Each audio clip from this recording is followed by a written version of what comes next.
Hey guys, this is Jason J. Rice here, and you guys know what it is. We are doing another edition of the Mogul Next Door. And guys, this is probably going to be my favorite episode of the season. We have Alex Simon. You guys may know him on Instagram as Alex Simon Brand, but he is, I've known him for a little over 6 months now, 7 months. And he has been a light in my life. And I'm sure you guys are in a treat for this interview. He's going to give you some insights on the brand that he's building and that kind of stuff. And we're just going to lean into some of the light stuff that he's helped me out in the last few months. So let's just jump right into it.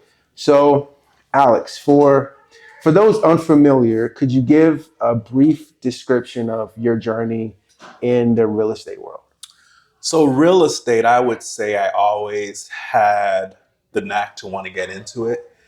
And it wasn't until I bought my second home. I was working with the real estate agent and he had his own brokerage firm.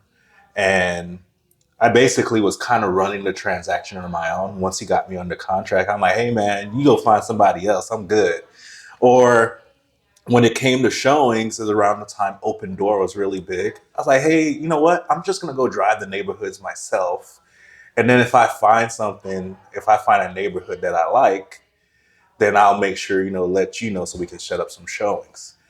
And he was like, hey, I think, you'd be a good agent.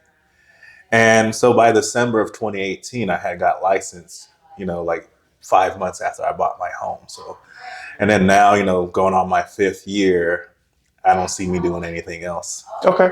I got all my questions down, but let's unpack that a little bit because I feel like a lot of us get into it though. I've run into a lot of people, either they got into it because they had a horrible agent that doesn't not Well, I won't necessarily talk about no, that. no, not Been there. necessarily, not necessarily your thing, or like me, I got into it because someone said, hey, your personality Mm. could do this, right? But let's talk about the personality and then building to where you are now. I mean, like, just talk about that journey a little bit. I would say it was more of just like my ability to work with people. Coming in from a ministry background, it was always just like I liked being person to person with people. And I always look at real estate as your personal journey. Like, what can I do for you to get you to buy a home or at least understand the idea of what the concept is of real estate? And for some people, I've realized it's not always their initial investment is into real estate. It's they never had the education on how to get into real estate.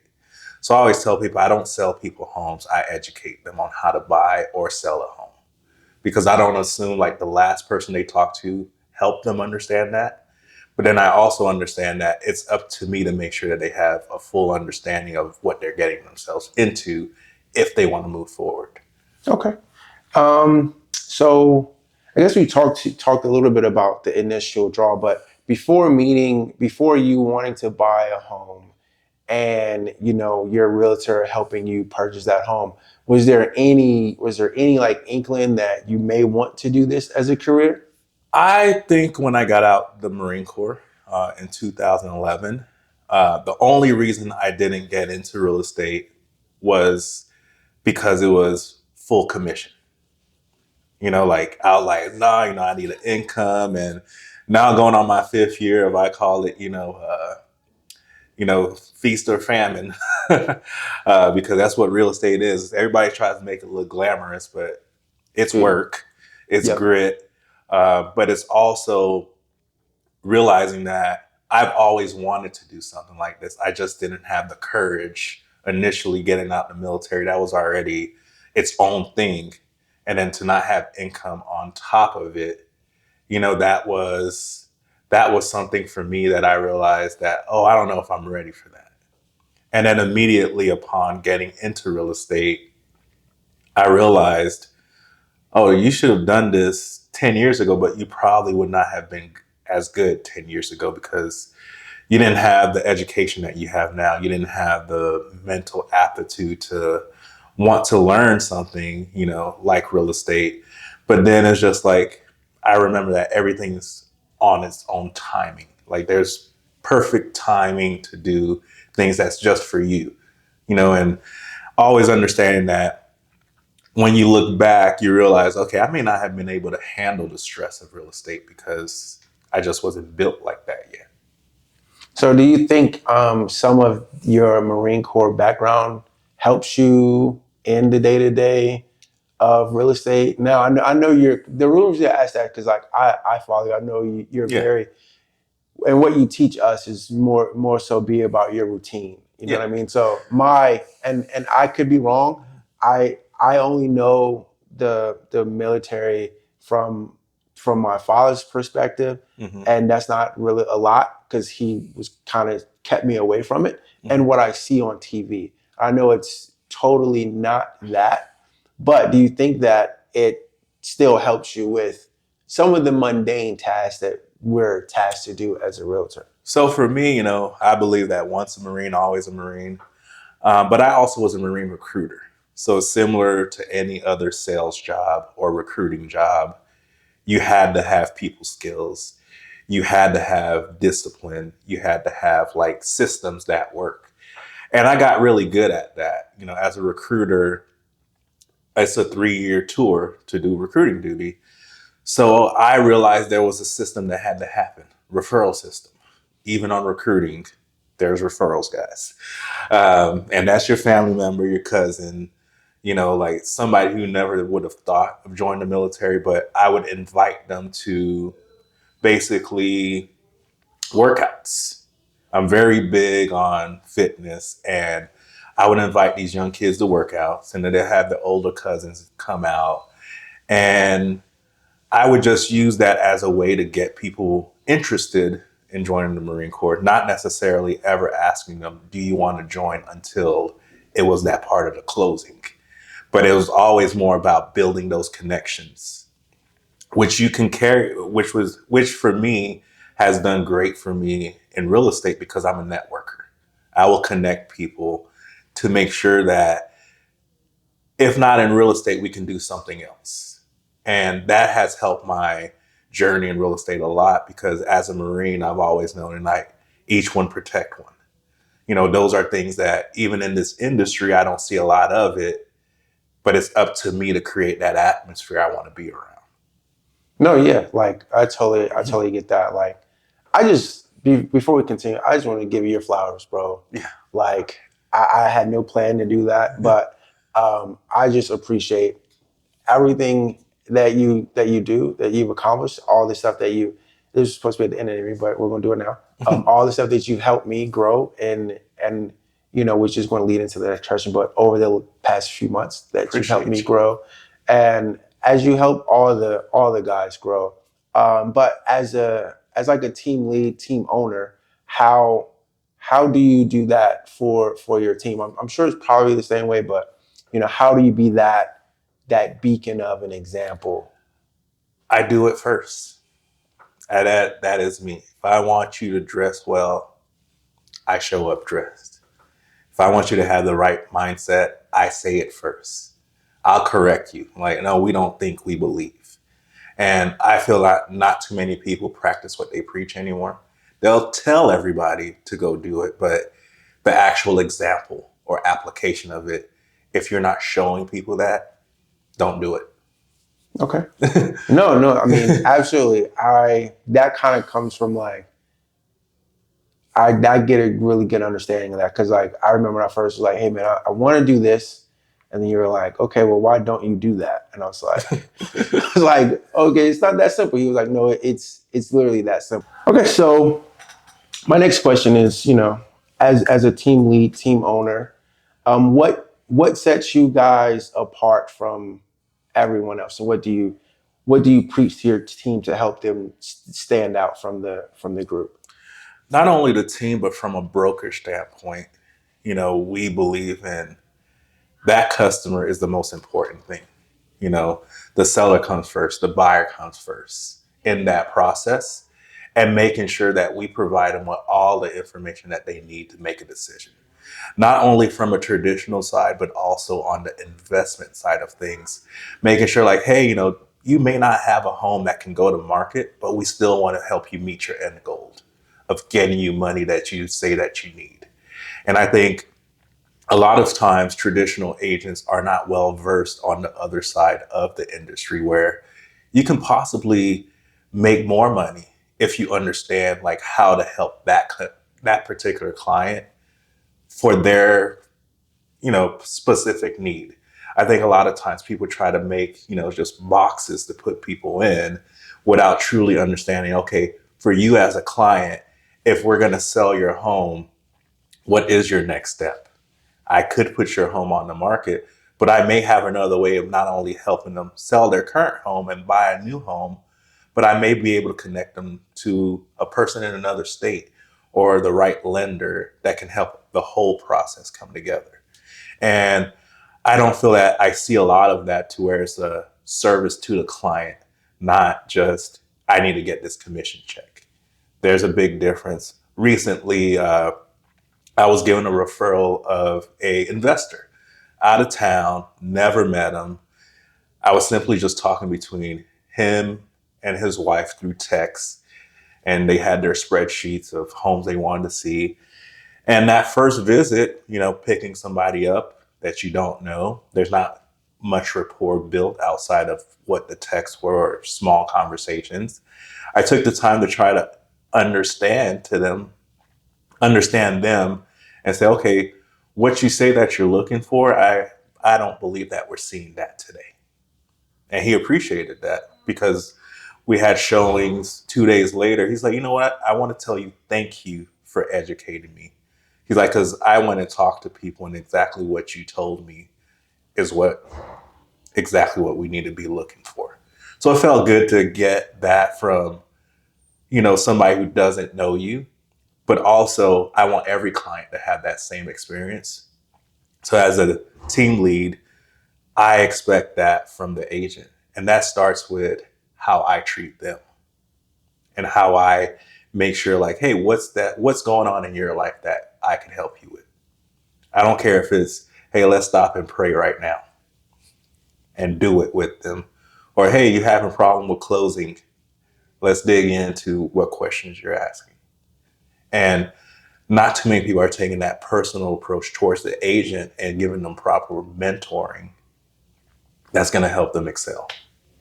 No, I love it. So I love I try to, like, when I first got into even just the film, I try to get to know the talent, everything when they come in, so I can get the best out of them. I definitely feel that that's how you do it.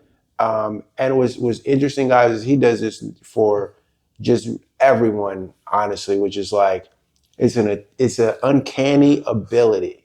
Yeah. And is that something that you've developed over the time, or is that just something that some people are just naturally gifted, like basketball players, like some people, I mean, they have to put in work to make it to the league, but sometimes you're born with certain things. Was this something that people said you have this as a child, and then it developed as you got older? I think I always heard it, but I didn't always believe it.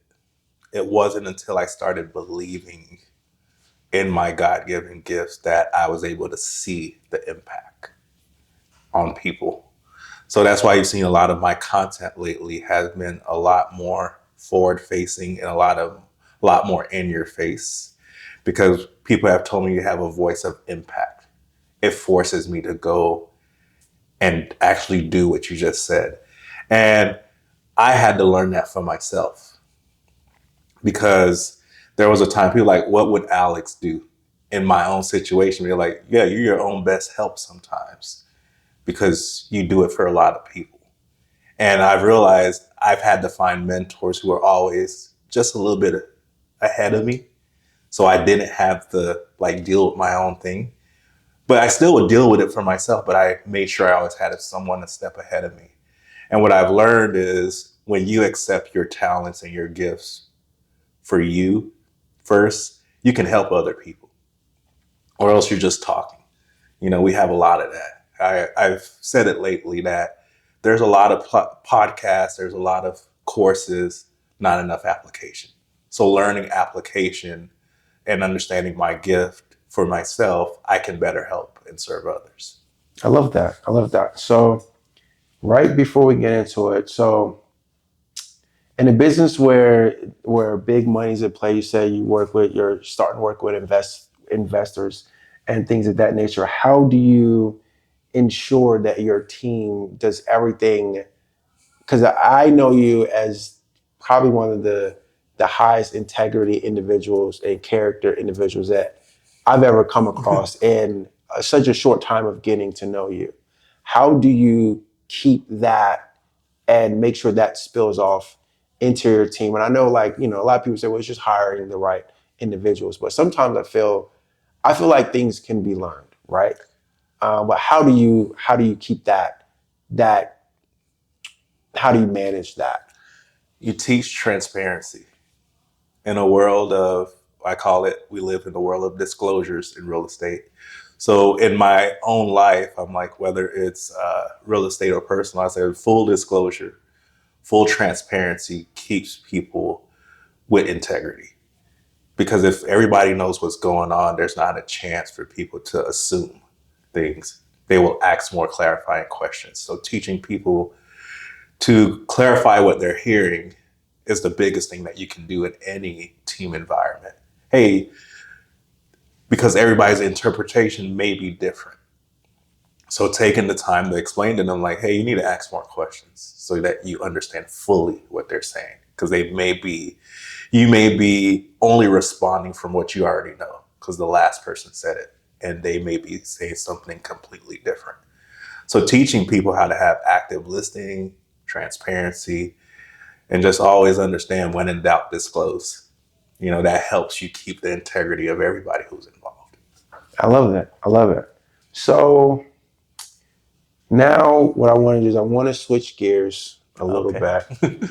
I want to talk about your foundation, Yes. how we got connected. So we got connected. I saw him on Instagram post this thing because I was in a place where I was like, I really need a group of guys that is going to shoot it to me straight. If I'm having a great day, they can say, you're having a great day, but you could do this better. Mhm. Or what Alex is, he puts his arm around all of us and he's just like, guys, here's a group, here's a big hug, and let's try to implement some of this to help with our, as we're growing and we're elevating our mental health. Mhm. So I want to dive into the Warrior Spirit Foundation.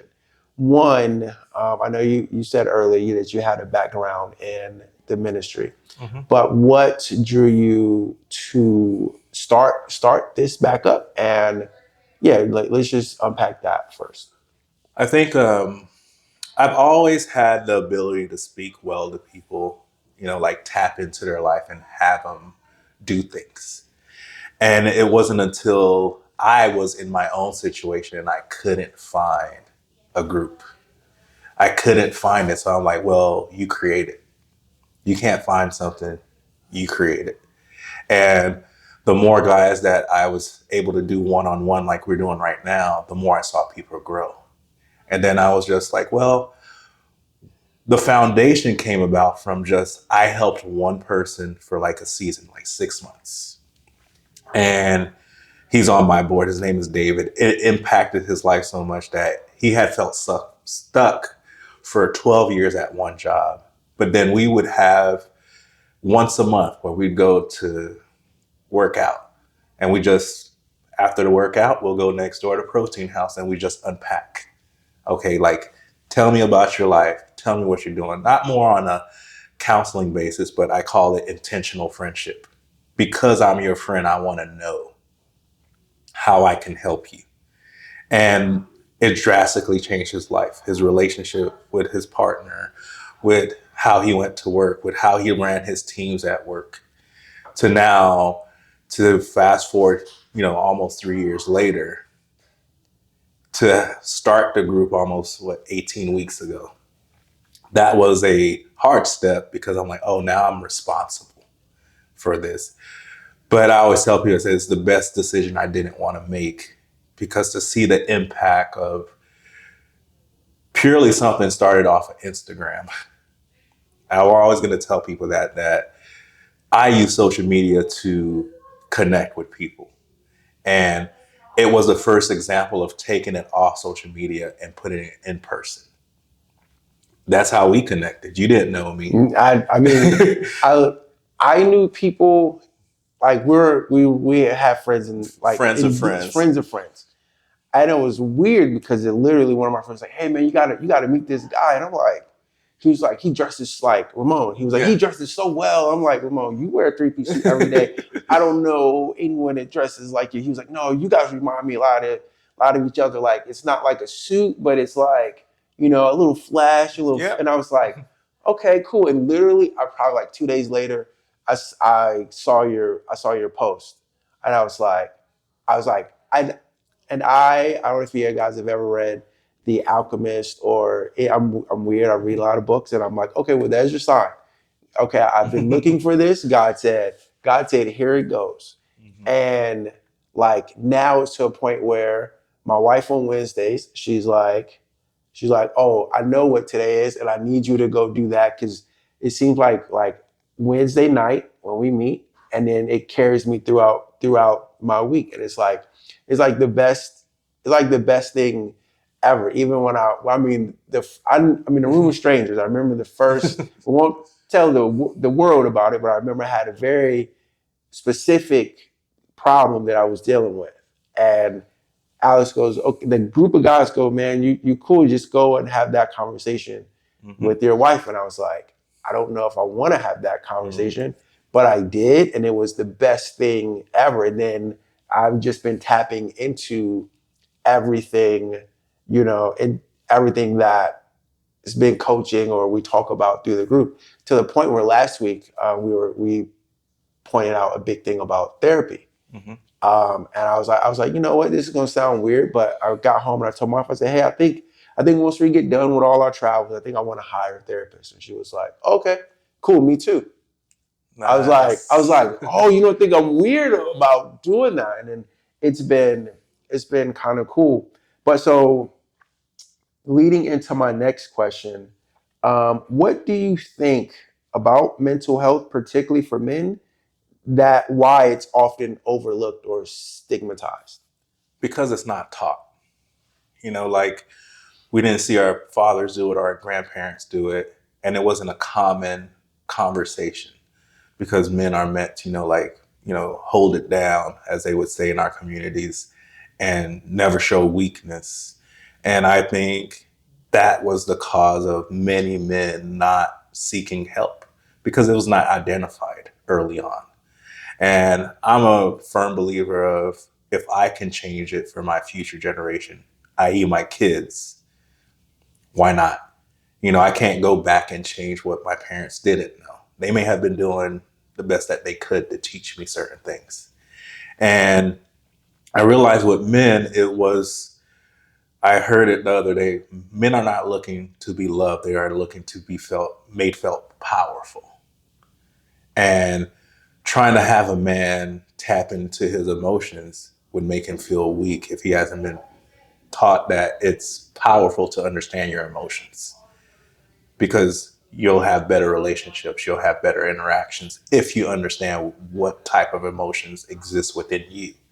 So I felt that there was a need to help men uncover their vulnerability and say some stuff out loud, but also encourage them in a way that they're going to apply, not just be told that, hey, you need to change that, but hey, let me show you some tips. If I'm going to ask you about self-care, I got to give you some basis, like make it your own routine, but here's some guidelines of things you might want to put in there. And I actually had a conversation with somebody over the phone this morning. I was like, if you're going to therapy, there may be times that you need a therapist and a counselor. And then there may be times, because it's heavy, like you're in a heavy season, but there may be other times you just need one for maintenance. So understanding different levels of self-care and mental health, there's going to be times where you need it a lot, and there's going to be times that you don't need it as much, but you still need to keep that routine, which is why I wanted the group. I knew there was going to be ebbs and flows of guys coming in and out based off different seasons. Some people are going to come and just receive for that time in their life. And some people just like, oh, this actually works. I'm going to make it to the Wednesdays. And you know what's interesting is I always know if the guy's going to stay long term if their wife starts telling them like they see the difference. And that empowers them. Like, oh, we're getting better. If I do this, I'm gonna keep on doing it. Yeah, it's not, and it's not like we're in a bad place. It was just more like, Yeah. like, and she's like, man, like now she's like, I need, because we're both transplants. Yeah. And to me, like the group keeps me like, okay, like I have a group of friends, but we're all in real estate. So Yeah. a lot of our conversations are not really on, well, they're healthy, but they're like, oh, what deal? Surface level. Surface level. Yeah. When I get to the group, it's like I can unpack everything that, is going on with me at unsurface level and no judgment. And she's like, I need that. And I'm like, okay, well. And it's funny that you say that. Many, many women are now asking me like, hey, you think you want to do a women version of the same group? And then I was just like, you know what? I said, there's enough of you guys asking now that I may put it together. I said, I may not be there. I may just be able to set it up and start the initial conversations, but I'm going to appoint a new leader to do it because it's going to speak to you differently. But I said, but then I had to understand that my skill set doesn't just stop with men. Yeah. Same thing that I do with you. I'm able to help a lot of people through DMs, help them through hard conversations. And they're like, I need what you're giving. And I'm realizing, okay, so women may have to come into play. I started on a men's journey, which I have helped at, but I've also been empowered by women to be like, hey, I think you got something going here because I could actually listen to you and know that it's coming from a good place, not from a place of hurt, but an actual like, hey, you want to see me succeed. Absolutely. Yeah, absolutely. So can you share a success story from, I know I'm a success story, guys, but other than me saying, can you share a success story from the foundation that stands out to you? I would say, I think I mentioned it earlier, David, he was part of the inception of this. That's why he's on my board, because he saw what I wanted to do, and he will thank me all the time for the amount of effort that I've put in. So much so that he's my mirror now. Like if he feels that I'm off, which is the concept of the group is each one help one. It's just like creates a spider web of people that you can reach out to at any point. So you never feel alone again in your whatever battle you're facing. Like, hey man, can I talk to you? Can I have coffee? And David was the very first person that allowed me to just like pour into them. Those once a month Saturdays became part of what we did that changed his whole life. How he viewed mental health, how he did his relationship, how he learned to stand up for himself. And I'm always going to say, like I actually want to do some videos, some testimonial videos of people just like, how has this group impacted your life? Because I want people to hear it from the mouths of the people who actually experienced it. I can tell you how great it is, but think about anything that you buy or anything that you use. You're going to look up the customer reviews. Yep. And I feel that's the best way to answer that question is like, hey, bring David on. Okay. Let him tell you. Yeah, absolutely. How it has helped him. But I just know that there's much more standouts that I've been able to see over the months that even a lot of them have partnered with me in real estate now. So they can get that continuous flow. Yeah. Like, oh, I don't just want this on Wednesdays. I want this all the time. And they're willing to take my leadership to take them to that next level because they're like, yeah, I want this continuous.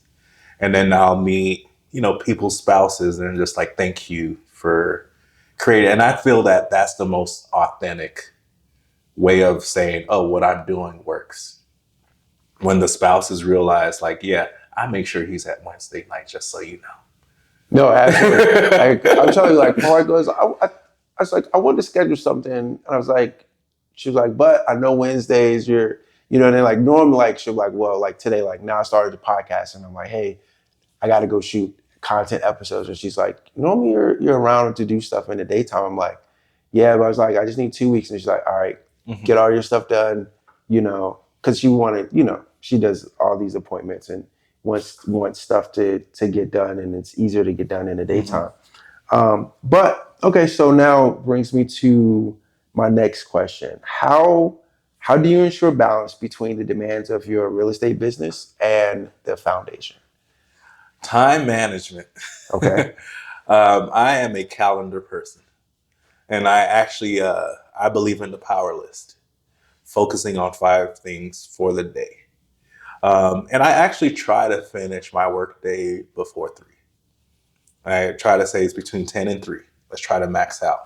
Some days like today, like I had to be like, okay, I can't go into the gym and driving back and forth. I already lost an hour. I'm going to get on the treadmill in the garage, do some calisthenics. That's my workout for today. Still moved my body. But then I also learned how to say no. I've gotten very good at like, no, that does not fit my schedule right now. Let's put that for another date. And I over confirm. Like that way, if I need to pivot and add something else to my day, I can actually do that without feeling like I lost, something. But I also have a 2 max cancellation policy. If you cancel on me twice, you become on the we'll see crowd, but I ain't seeing nothing. You just we just ain't go. You just not gonna make it. You're just not gonna be on my schedule anymore, because I'm like, if you're not respecting my time when I'm giving it to you, I'm not gonna make it to where I'm respecting your time. That's just point blank. But I've also learned Sundays are sacred to me. That like I've told clients is that I'll do an inspection walkthrough, but I won't do showings on a Sunday, because if I'm already worked 6 days, I need a day that's not related to helping people. You know what? I'm going to cut you off. I am about to emulate that. I'm about to add that because like this last Sunday, I was like, I did an open house. I did, and normally Sundays is just me. You know what I mean? Not to mention I'm in this football, so like I was not. Yeah. I was like showing 6 houses, not very happy. But going into it, like I'm happy. I mean, I'm showing clients houses. It's a wonderful thing. I don't want people to think I'm not happy, but I'm like, okay, we got the 6,000, and all 6 were like, 4s and 5s, and I'm like, these are the best houses in our price range, unless we can go up a couple $100K. But I am going to emulate that because, again, almost every time I sit down with you, I learn something. I learned something new to put into my life, and I'm pretty good. Like he always says, like I'm good with my routine. Yeah, you are. I have the first 4 hours. In fact, we use you as an example of like, you know what? It may not have to be as robust, but it'd be nice for you to implement something like Jason's, because it works. Like it keeps you more grounded. Yeah.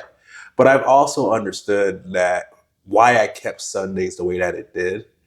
Anytime I've given somebody my Sunday, has always been a waste of time.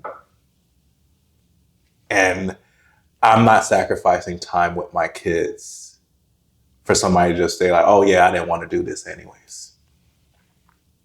Because they're like, oh yeah, I can give up a Sunday, but they won't give me up their prime time for something that's for them. So controlling your schedule is up to you. You tell people how to meet you, not them tell you, hey, here's your option. That's all I got. And my client who I was working with these past couple of weekends, he's like, I can respect why you said Sunday was your time. He's like, even if I wanted to call you, you made it very clear that that was your time for your kids. And if you understand your values and why they stand the way they stand, you don't have to explain them to anybody. They will know. I love that. And that goes back to that full transparency that we talked about in the beginning, that if I'm transparent with you on how I'm going to do business and how I'm going to take care of myself, which I'm learning a lot from the group, is how to take care of me.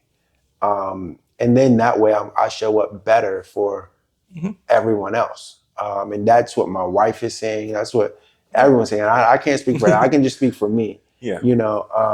But let's get into a couple of the last questions here that I have for you. I am big on mentorship. I got three, and I always ask people that are doing very well if they've one had a mentor, if they still have mentors, or if they're mentors themselves. I think you are a huge mentor, even the short amount of times that through the week that we spent together. But has anyone have you dubbed someone have you dubbed someone your mentor? Yes. Or and talk to me about that process and what that's like. So my relationship with Chris lately, it started off of Instagram.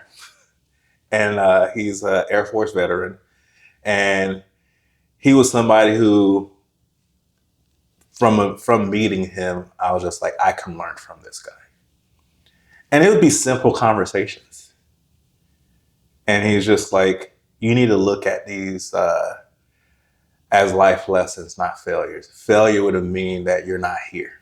You're still here. And I say that a lot to people now because this is exactly what life is. It's life lessons. As long as you have breath today, you can go out there and change it.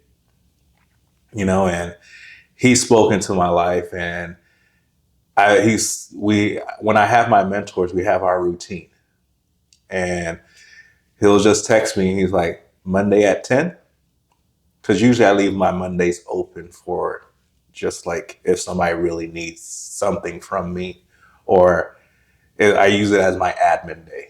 So if I plan something on Monday for you, that means I care about you. And I knew he cared about me, and this was a purely social media based relationship where he started following me. We chat back and forth, but he's absolutely one of those people, like when life is happening, I'm like, hey, I'm dealing with this. And then you're like, all right, let's talk. And it always reassures me that, okay, I just had to get out of my own way. But it's a reciprocal relationship. Some of my tactics work for him and some of his tactics work for me. So I believe in mentorship. Your mentor can learn something from the student too, the mentee, and ask more questions. People don't know how to help you if you don't ask for it. And that was one thing I wasn't always good at. Even with helping so many people, I never asked others like, hey, about this, I would like to learn more. And then in real estate, I've learned in having people like Luke around, who, when I have a question about real estate on the investment side, I can actually be like, hey, you've been doing this for a while. Does this make sense? To the point now, I realize when I go into these showings with investors, I'm well more versed in understanding it because I've had somebody mentor me and show me like live, this is how you would do this. These are the questions you would ask. So having mentors as a mentor is important, or else you have nothing to give. So I make sure that I get fed.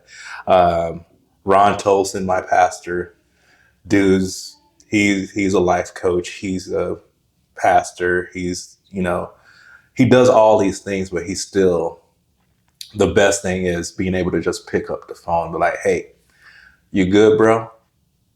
And that's mentorship right there. It's never telling the person what to do, but letting them know that you're there to guide them if they would like it. Okay. Love that, man. I love that. So final question. So, I mean, we're both old enough. We remember 60 Minutes, right? Yeah. So, remember how they come up with their segments. What would the title of your 60-minute, like all said and done, like, what would you like your 60-minute segment to be titled, and why? Alex the Encourager. Okay, I think I know why, but I would say with all the gifts that I have the gift of encouraging people to do better. And that's been evident again from Instagram of people who I've never met. I've encouraged and I get the words, "You saved my life." So I mean, it is very true. I will say that from the time knowing you and how positive you always are, even, which is the craziest thing, even with all the stuff you deal with in your personal life, and you just being, I'm glad you have people that put their arms around you, because you put your arms around so many people, and I definitely appreciate it, bro. Thank you for taking the time, to you do got this. my ass. I do. I got Ramon the same way, because I never put that. I don't put that when I send over You the got me. questions, and then You got me, man. but hey, that's You, how. you got me. I mean, but you got us. Yeah. So No, but it's true. Uh, this week, it's just so many people are hurting and not too many helpers. yeah, So that's the real thing behind the foundation is I don't want to do this alone. I want everybody to be empowered to do what I'm doing. That's how much I believe in what I'm doing. it's definitely working. But I'll take that, and yeah. I Well, mean, you can put the crying one out. I don't. I don't. no, it's definitely It's coming. going out. Uh, But no, before we sign off, where do people find you? Where do people find you? I know we've been talking about Instagram. Um, you can find me on Instagram, Alex Simon Brand. Also Facebook, Alex Simon. Um, but text or call me. I'm sure you'll put my number in the comments. You give me a call. I'm an open book, so if you want to get to know me, DM me. I'll definitely see, how the relationship flows, and eventually it'll lead to a good conversation. Absolutely.